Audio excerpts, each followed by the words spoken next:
Bismillahirrahmanirrahim. Assalamualaikum warahmatullahi wabarakatuh.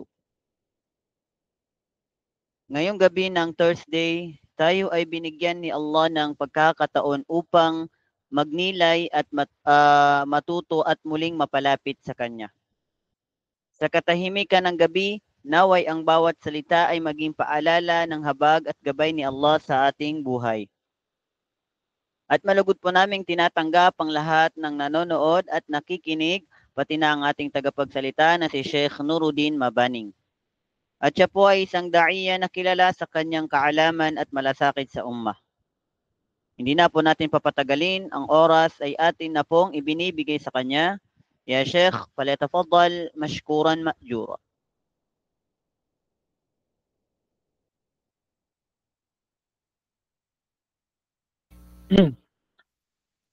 Assalamualaikum warahmatullahi wabarakatuh.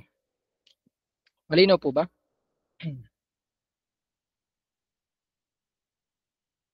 Opo, Sheikh, malinaw po. Aywa, barakallahu fi. Alhamdulillah. Alhamdulillahilladzi arsala rasulahu bil huda wa dinil haqq liyudhhirahu 'ala ad-dini kulli wa kafa billahi shahida. Ashhadu an la ilaha illallah wahdahu la syarika lah wa huwa al-awwal wal akhir wal zahir wal batin wa huwa bikulli syai'in alim. Wa nashhadu anna Muhammadan 'abduhu wa rasuluhu wa khatamul anbiya sallallahu alaihi wa ala alihi wa ashabihi wa man tamassaka bi sunnatihi ila yaumiddin, amma ba'd. Assalamualaikum warahmatullahi wabarakatuh. Ang lahat ng papuri, pagdakila, pagpapasalamat ay para kay Allah subhanahu wa ta'ala na siyang lumikha sa atin, siyang lumikha sa lahat ng nilalang, kabilang narito ang mga tao at ang mga jin, upang siya ay sambahin na nag-iisa lamang at walang katambal. Saksihan natin na walang ibang Diyos na karapat dapat sambahin maliban sa Allah, at saksihan natin na si Propeta Muhammad sallallahu alaihi wasallam ay ang huling sugo at lingkod, alipin ng Allah subhanahu wa ta'ala. Mga alipin ni Allah subhanahu wa ta'ala, upang hindi na mapahaba ang ating paksa sa gabing ito, sa kapahintulutan ng Allah ay ang mga karapatan ng mahal na Propeta Muhammad sallallahu alaihi wasallam sa kanyang nasyon o sa kanyang ummah. Na hindi lingid sa ating kaalaman, mga kapatid, sa pananampalatayang Islam, na ang Rasulullah sallallahu alaihi wasallam ay siya ang modelo na karapat dapat na ginagaya at tinutularan ng bawat Muslim. Na at gayon din, mga kapatid, sa pananampalatayang Islam, na ang Allah subhanahu wa ta'ala ay katiyakan na siya ang nagbigay ng isang napakalaking biyaya sa umma na ito. Siya ang nagbigay ng napakalaking biyaya sa sangkatauhan na ito, na kung saan ay kanyang isinugo ang huling propeta na si Propeta Muhammad sallallahu alaihi wasallam bilang habag, awa at gabay sa sanlibutan. Kagaya ng sinabi ng Allah sa marangal na Quran, "Wa ma arsalnaka illa rahmatan lil alamin." At hindi ka namin ika, ayon sa malapit na itong pagkakasalin, at hindi ka namin ika ipinadala, sabi ng Allah, o Muhammad, illa rahmatan lil alamin, maliban na ikaw ay habag sa lahat ng nilikha o sa lahat ng makhluk. Naam. Mga kapatid, sa pananampalatayang Islam, ang Allah subhanahu wa ta'ala ay nagpadala ng mga propeta at mga sugo na kung saan bilang pagpapahalaga sa lahat ng kanyang alipin na kung saan upang sila ay makaligtas sa matinding kaparusaan at makapasok sa ipinangakong paraiso ni Allah subhanahu wa ta'ala. At kagaya ng sinabi natin na ang pinakahuli rito ay si Propeta Muhammad sallallahu alaihi wasallam, na kung saan sinabi ng Allah sa marangal na Quran sa Suratu Ali Imran aya 164, laqad manna Allahu 'alal mu'minin idh ba'atha fihim rasulan min anfusihim yatlu 'alaihim ayatihi wa yuzakkihim wa yu'allimuhumul kitaba wal hikmah wa in kanu min qablu lafi dhalalin mubin. Ayon sa malapit na itong salin, katotohanan na ang Allah ay nagbigay ng isang malaking biyaya sa mga mananampalataya ng kanyang isinugo sa karamihan nila ang isang sugo, na ang tinutukoy dito ay si Propeta Muhammad sallallahu alaihi wasallam, na nagmula ito sa kanilang lipon, na nagbabasa sa kanila ng kanyang mga talata, yatlu alaihim ayati, naam, which is ang Quran, at nagpapadalisay sa kanila at nagtuturo sa kanila ng Quran. Naam. At nagtuturo rin ng hikmah. Ang tinutukoy dito na al-hikmah ay ang katuruan ni Propeta Muhammad sallallahu alaihi wasallam. Samantalang bago pa rito ay wa in kanu min qablu lafi dhalalin mubin. Sila ay nasa lantad na kamalian. Naam. Tunay na ang Propeta Muhammad sallallahu alaihi wasallam, mga kapatid, ay ipinadala sa atin upang maging patnubay at nagdadala ng totoong pananampalataya.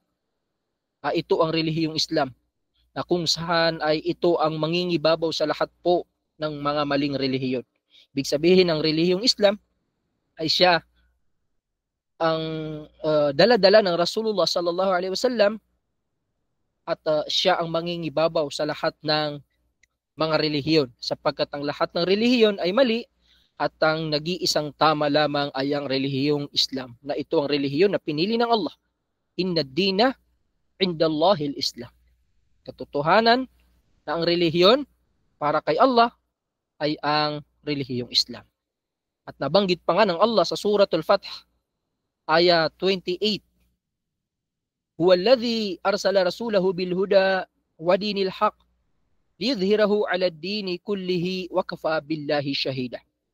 Ayon sa malapit na itong salin, katiyakan ng Allah ay nagpadala ng kanyang sugo na si Propeta Muhammad sallallahu alaihi wasallam, na may patnubay at nagdadala ng totoong pananampalataya. Ang tinutukoy dito ay ang relihiyong Islam, na kung saan ito ang mangingibabaw sa lahat ng mga maling relihiyon, at wakafa billahi shahida, at ang Allah ay sapat na bilang isang saksi. Naam.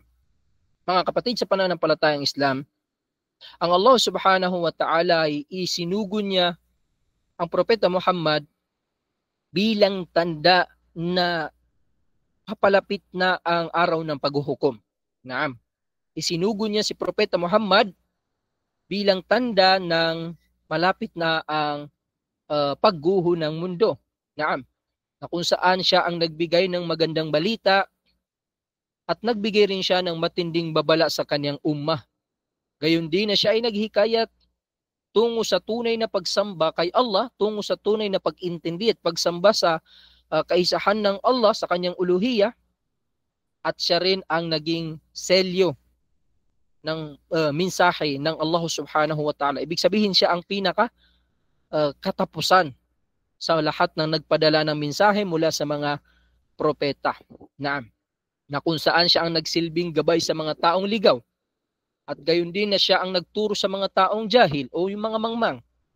At nang dahil po sa mensahe ng Propeta Muhammad sallallahu alaihi wasallam, ay namulat ang mga matang bulag sa katotohanan, at nakarinig ang mga tengang nagbibingi-bingihan, at nabuksan ang mga pusong nakalimot at nakasarado na. Subhanallah. Nang dahil po sa mensahe ng Propeta Muhammad sallallahu alaihi wasallam, ay nasikatan ng bagong liwanag ang mundong ito at nagkaisa po ang puso ng bawat isa, lalo na ang mga Muslim, at itinayo at naitayo ang tunay na relihiyon, na ito ang relihiyong Islam. Lahat ito ay nandahil kay Propeta Muhammad sallallahu alaihi wasallam. Naam. Wahakadha mga kapatid.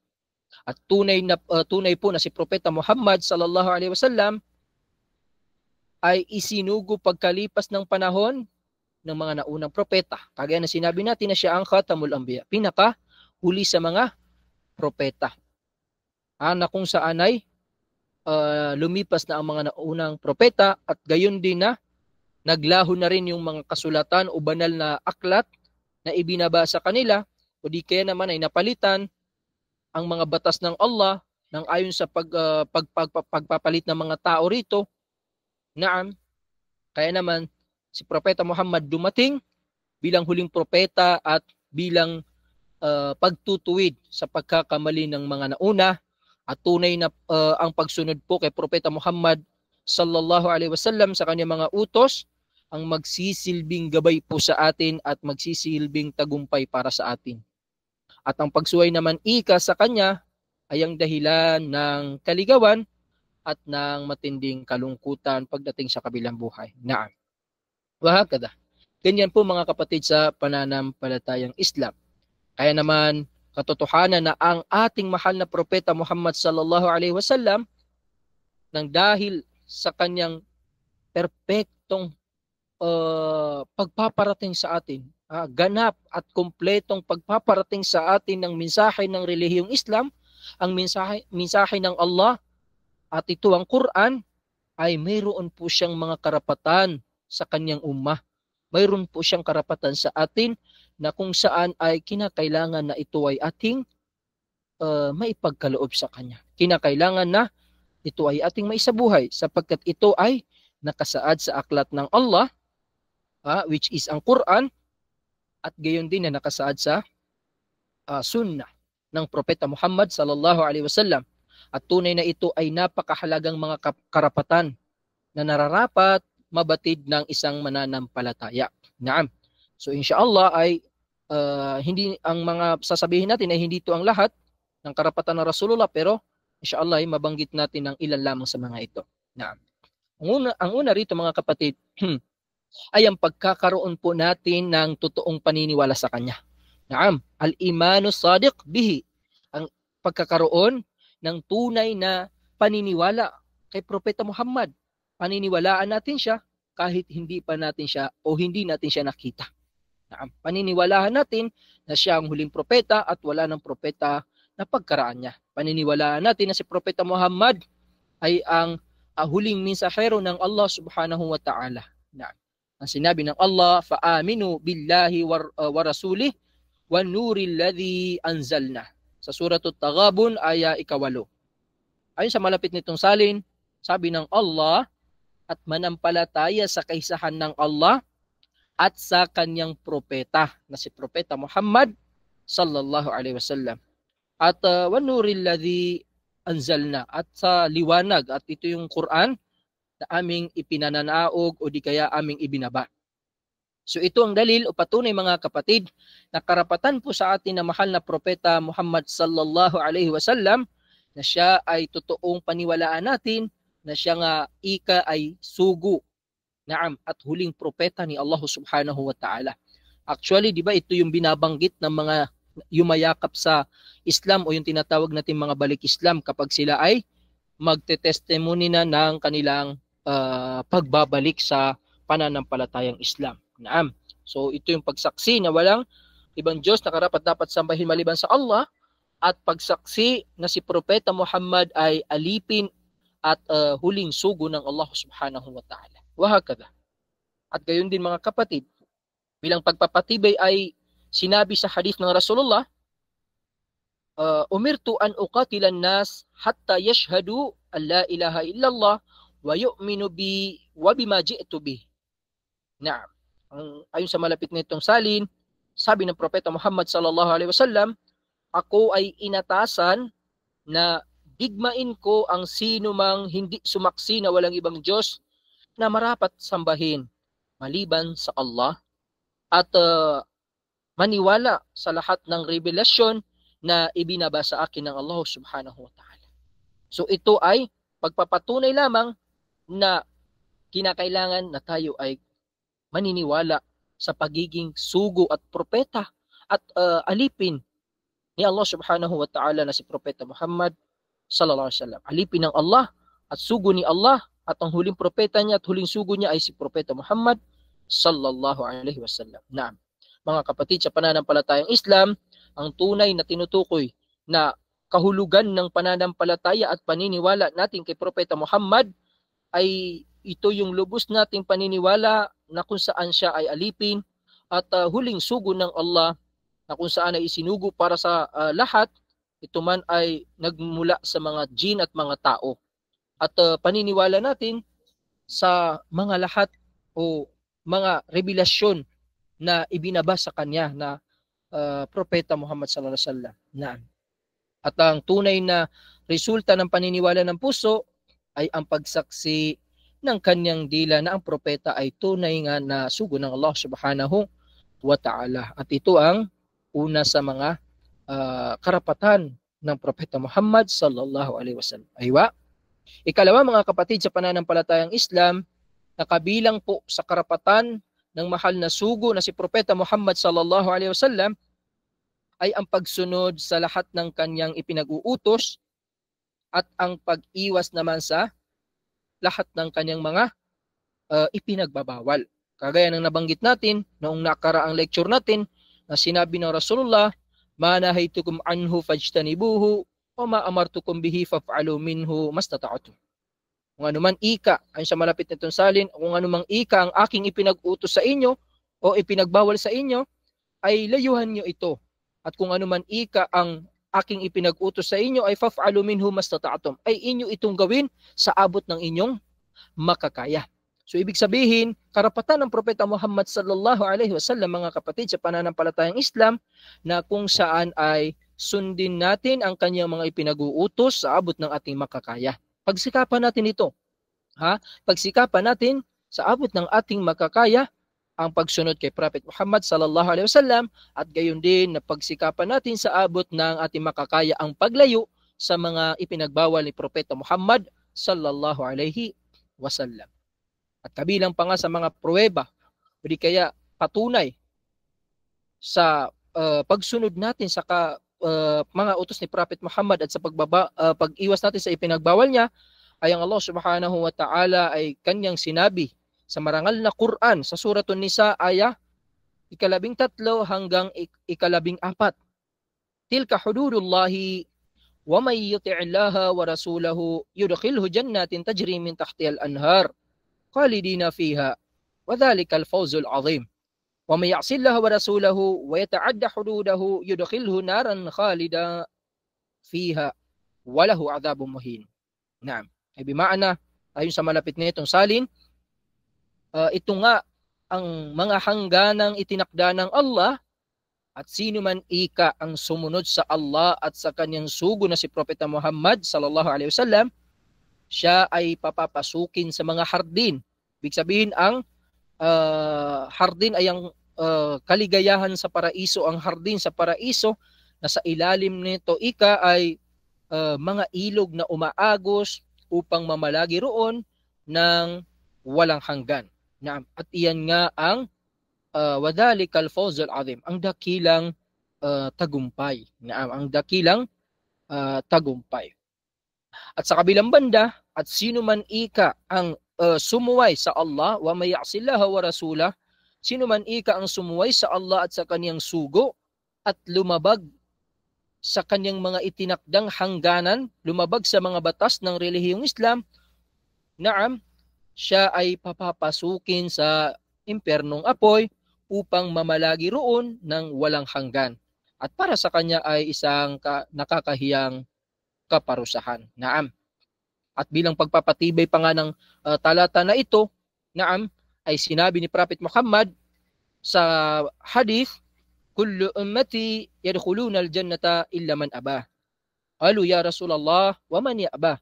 Qal man ata'ani dakhala al-jannah wa man asani faqad aba.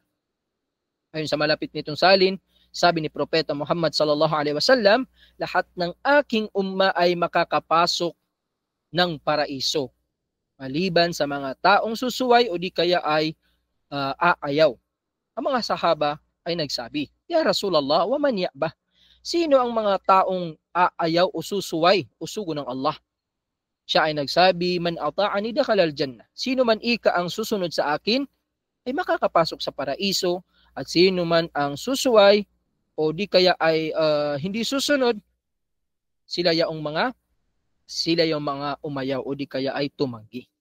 Kaya naman mga kapatid, sa pananampalatayang Islam, karapatan sa atin ng sugo ng Allah na sumunod tayo sa sunnah, sumunod tayo sa kanyang mga kautusan, at lumayo naman tayo sa kanyang mga ipinagbabawal. Sumunod tayo sa sunnah at lumayo tayo sa mga makabagong bagay na inipasok o inihalo sa pananampalatayang Islam. Mga kapatid, sa pananampalatayang Islam, kabilang pa sa mga karapatan ng Propeta Muhammad sallallahu alaihi wasallam na kung saan ay inobligado ito sa atin ng Allah ay ang pagsunod natin sa kanyang sunnah at ang gawin natin siyang modelo sa lahat ng aspeto ng ating pamumuhay sa mundong ito. Lianna sunnatan Nabi sallallahu alaihi wasallam syamulat jami'u jawanibul haya. Sapagkat ang sunnah ng Propeta Muhammad sallallahu alaihi wasallam ay nasasaklaw niya ang lahat ng aspeto ng ating pamumuhay, mga kapatid, sa pananampalatayang Islam. So karapatan sa atin ng Propeta Muhammad sallallahu alaihi wasallam na kung saan ay gagawin natin siyang modelo sa lahat ng aspeto ng ating pamumuhay at susundin natin ang kanyang sunnah. Sabi ng Allah sa marangal na Quran sa surah Ali Imran aya 31, Qul in kuntum tuhibbunallaha fattabi'uni yuhibbukumullahu wa yaghfir lakum dhunubakum wallahu ghafurur rahim. Ayon sa malapit nitong salin, sabihin mo sa kanila, O Muhammad, kung tunay ngang kayo ay nagmamahal sa Allah, magkagayon, fattabi'uni, ako ay inyong sundin. At kayo ay mamahalin ng Allah at kanyang patatawarin ang inyong mga kasalanan. At ang Allah ay Ghafurur Rahim, mapagpatawad at maawain. So yun po mga kapatid. Ang Rasulullah sallallahu alaihi wasallam ay karapatan niya sa atin na gawin siyang modelo, gawin siyang ina-idol natin, ginagaya natin sa lahat ng aspeto ng ating pamumuhay sa mundong ito. Sa lahat. Ito man ay makamundong bagay o ito man ay sa relihiyong Islam, ay kailangan ibigay natin ang karapatan na ito ni Prophet Muhammad sallallahu alaihi wasallam. Aywa. Kabilang pa dito sa mga mahalagang karapatan ng Rasulullah sallallahu alaihi wasallam ay ang pag-uukol, pagbibigay natin ng matinding pagmamahal sa kanya, pagbibigay natin, paggagawad natin ng matinding pagmamahal sa kanya, na kung saan ang pagmamahal na ito, mga kapatid, sa pananampalatayang Islam, ay mahihigitan niya ang pagmamahal natin sa ating mga magulang, pagmamahal natin sa ating mga anak, at pagmamahal natin sa kahit na sino pang taong namumuhay sa mundong ito. Kailangan mas mahal natin ang Propeta Muhammad sallallahu alaihi wasallam kaysa sa mga taong ating binanggit.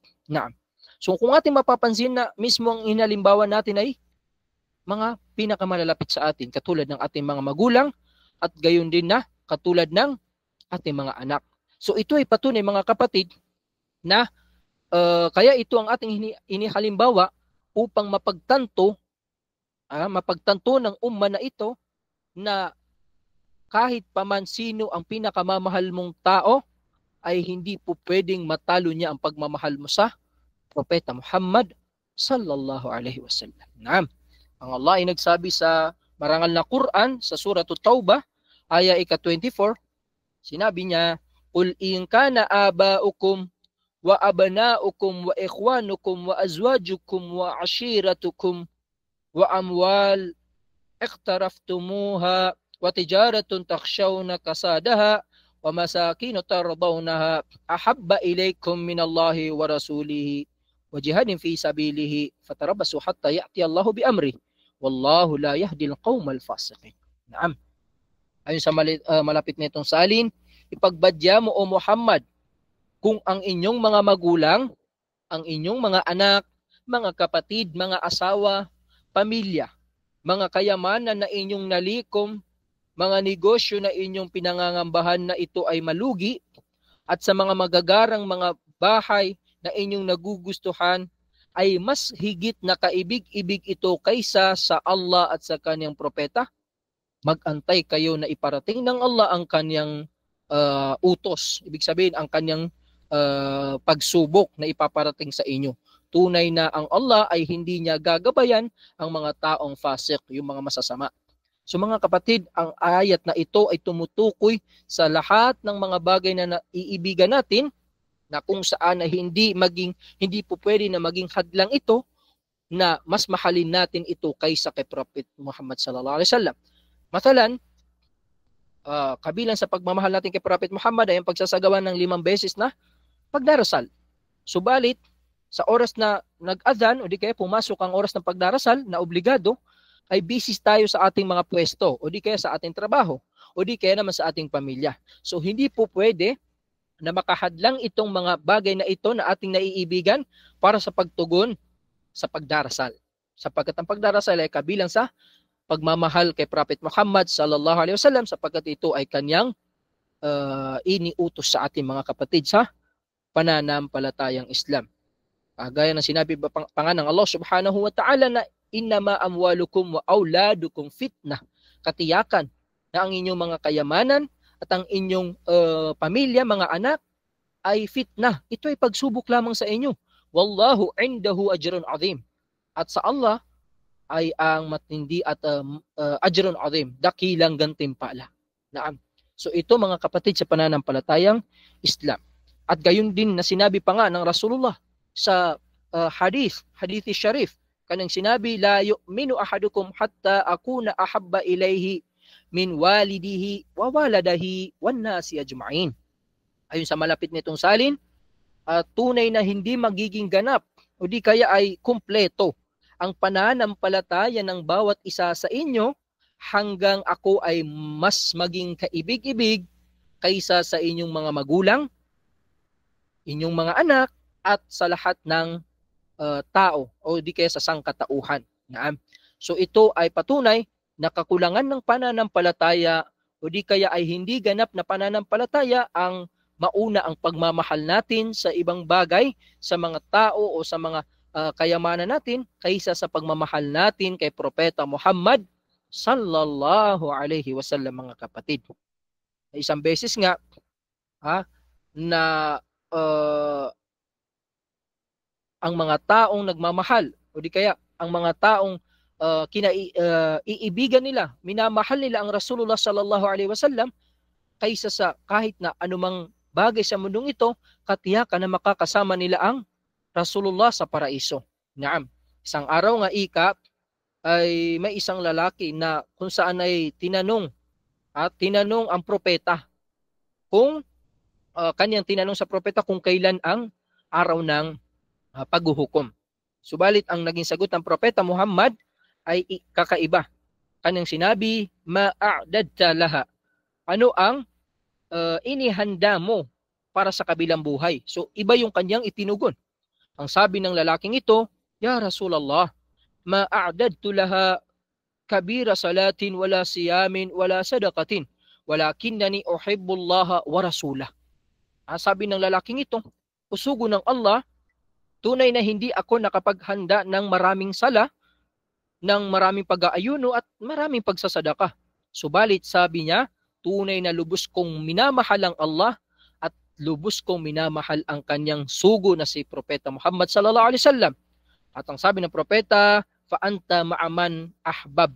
At katiyakan, sabi ni Propeta Muhammad, makakapiling mo, tinutukoy niya sa kabilang buhay, kung sino ang minamahal mo. Subhanallah, subhanallah. So tignan natin mga kapatid, ang pagmamahal kay Prophet Muhammad sallallahu alaihi wasallam ng higit sa kahit na sino mang tao sa mundo at higit sa kahit anumang kayamanan at bagay sa mundo, katiyakan na ito ay daan tungo sa pagkamit natin sa ipinangakong paraiso ni Allah subhanahu wa ta'ala. Masya Allah, Masya Allah.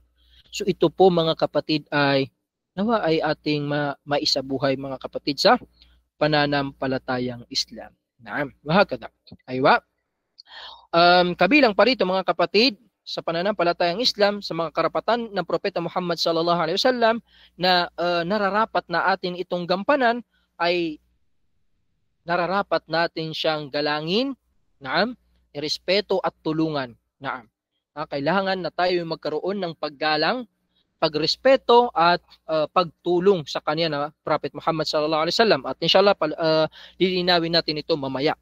Ang sinabi ng Allah subhanahu wa ta'ala sa marangal na Quran sa Suratul Fath aya ikasyam, litu'minu billahi wa rasulihi wa tu'azziru wa tuwaqqiru wa tusabbihuhu bukratan wa asila. Ayon sa malapit nitong salin, upang kayo o kayong sangkatauhan ay maniwala sa Allah at sa kanyang sugo, at upang siya ay inyong parangalan at siya ay igalang, at luwalhatian siya na Allah sa umaga at sa hapon. Naam.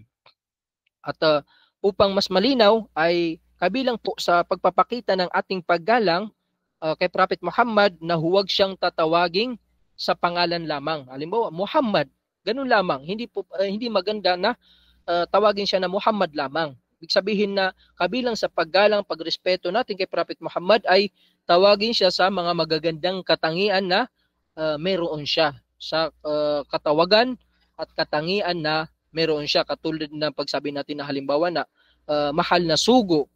Mahal na sugo ng Allah, mahal na propeta, Habibullah, at ang iba pang mga bagay na kung saan ay tumutukoy sa magandang katangian at katawagan kay Prophet Muhammad sallallahu alaihi wasallam. At ang ating patunay ang sinabi ng Allah sa Suratun Nur, aya ika-63, naam, la taj'alu du'a ar-rasuli bainakum kadu'ai ba'dikum ba'da. Ayon sa malapit nitong salin, huwag ninyong gagawin ang inyong pagtawag sa sugo, naam, sa inyong mga sarili tulad ng karaniwang pagtawag ng iba sa inyo sa isa't isa. So huwag niyong tatawagin ang Propeta Muhammad sallallahu alaihi wasallam sa normal na pagtawag niyo sa katulad niyong mga tao. Ganyan po mga kapatid sa pananampalatayang Islam ang isa sa mga halimbawa ng paggalang at pagrespeto natin kay Prophet Muhammad sallallahu alaihi wasallam. Aywa. Kabilang pa rito sa mga karapatan ni Prophet Muhammad sallallahu alaihi wasallam sa kanyang ummah ay siya ang gawing tagahatol, naam, sa mga bagay na hindi na pagkakasunduhan noong siya ay nabubuhay pa. Naam. So that time nung panahon ng mga sahaba, noong buhay pa ang Propeta Muhammad sallallahu alaihi wasallam, katiyakan na ang lahat ng muskila o di kaya mga masyakil, mga problems na dumarating sa kanila ay ang ginagawa nilang tagahatol ay walang iba kundi si Prophet Muhammad sallallahu alaihi wasallam. At ngayon na kung saan ay wala na ang Prophet Muhammad sallallahu alaihi wasallam, katiyakan na siya ay pumanaw na, ang ating gagawing tagahatol ay ang kanyang sunnah. Ang sunnah ni Prophet Muhammad ay gagawin nating tagahatol sa lahat ng masyakil o di kaya mga pagsubok, problema na dumarating sa ating buhay. Ito man ay sa makamundong bagay o di kaya sa relihiyong Islam, sa problemang mag-asawa ba, pang politika, pang negosyo, pang trabaho, o sa lahat ng aspeto ng ating pamumuhay. Kinakailangan na kapag may hindi pagkakasunduan dito, ay ihatol natin o di kaya gamitin natin upang maayos ito ay ang sunnah ng Prophet Muhammad sallallahu alaihi wasallam, nang sa gayon ay maibigay natin ang isa sa kanyang mga karapatan, mga kapatid sa pananampalatayang Islam. At ang ating patunay ang Suratun Nisa. Suratun Nisa ayay ka 59. Sinabi ng Allah, ya ayyuhalladhina amanu atii'u Allah wa atii'u ar-rasul wa ulil amri minkum. fa in tanaza'tum fi shay'in farudduhu ila Allahi war Rasul in kuntum tu'minuna billahi wal yawmil akhir. Dhalika khairu wa ahsanu ta'wila.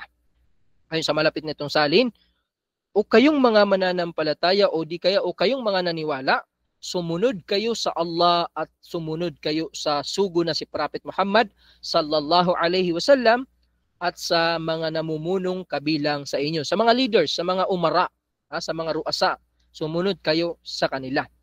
Fa in tanaza'tum fi shay'in farudduhu ila Allahi war Rasul. At kung kayo ay hindi magkakasundo hinggil sa anumang bagay o sa isang problema, ay ibalik nyo ito, isanggunin nyo ito sa Allah war Rasuli at sa kanyang sugo na si Prophet Muhammad sallallahu alaihi wasallam. At kung sino man ang gagawa nito, katiyakan na sila ay magtatagumpay.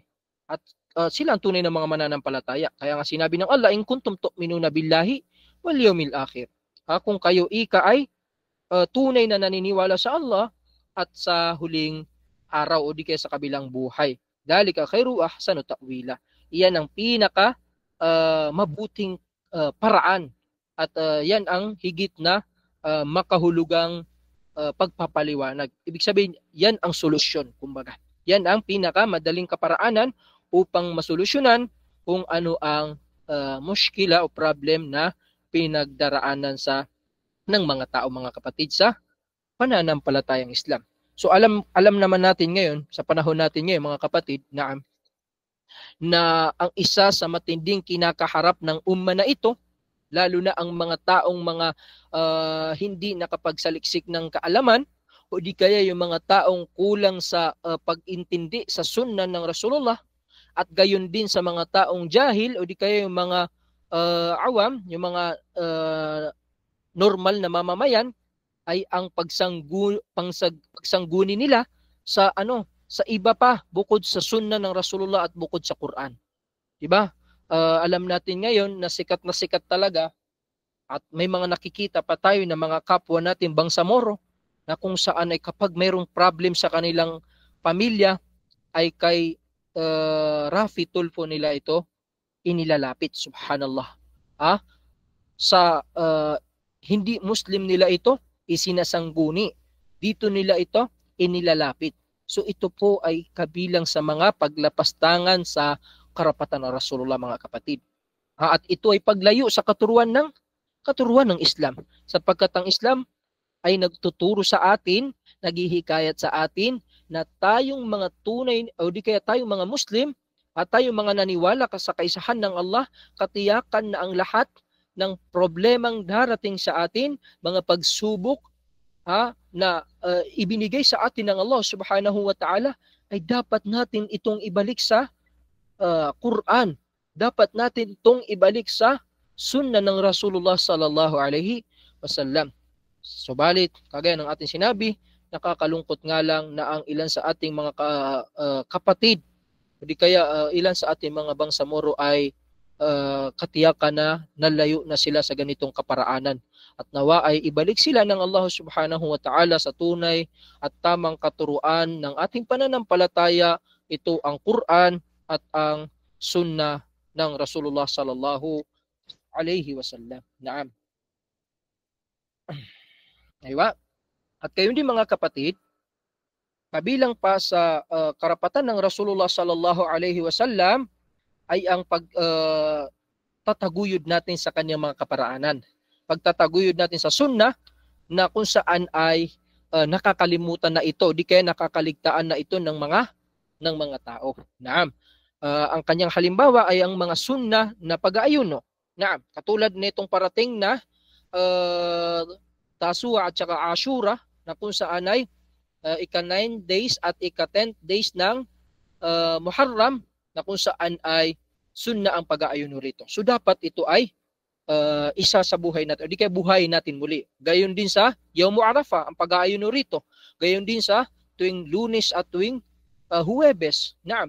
At gayon din sa mga Ayyamul Bid, sa 3 araw, mga puting araw. At ang pag-aayuno sa pagkatapos ng Ramadan ng 6 days. At ang ilan pa sa mga sunna ng Prophet Muhammad, katulad ng pagsisiwak, na kung saan ay kung mapapansin natin sa panahon natin ngayon ay kakaunti na lamang yung nagsasabuhay.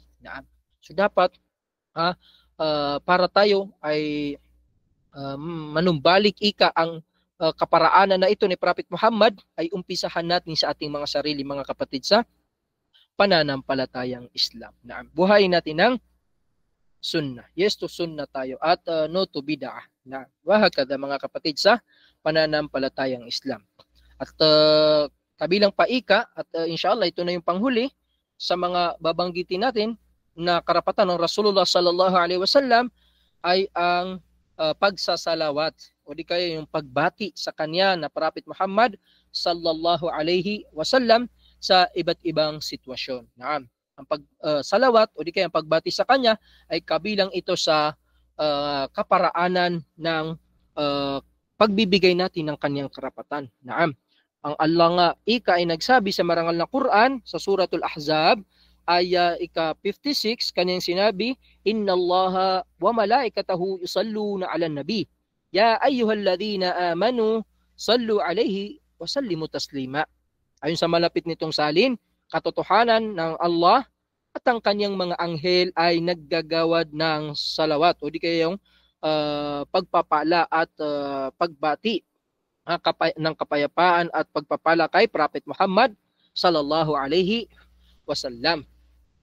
Ya ayyuhalladhina amanu, o kayo ikan na mga naniwala at nananampalataya, ay sallu alaihi wasallimu taslima, ay kayo ay magsalawat, inyong igawad, hingin sa Allah na igawad ang pagpapala at ang kapayapaan kay Prophet Muhammad sallallahu alaihi wasallam. Magsalawat kayo, bumati kayo sa Nabi sallallahu alaihi wasallam.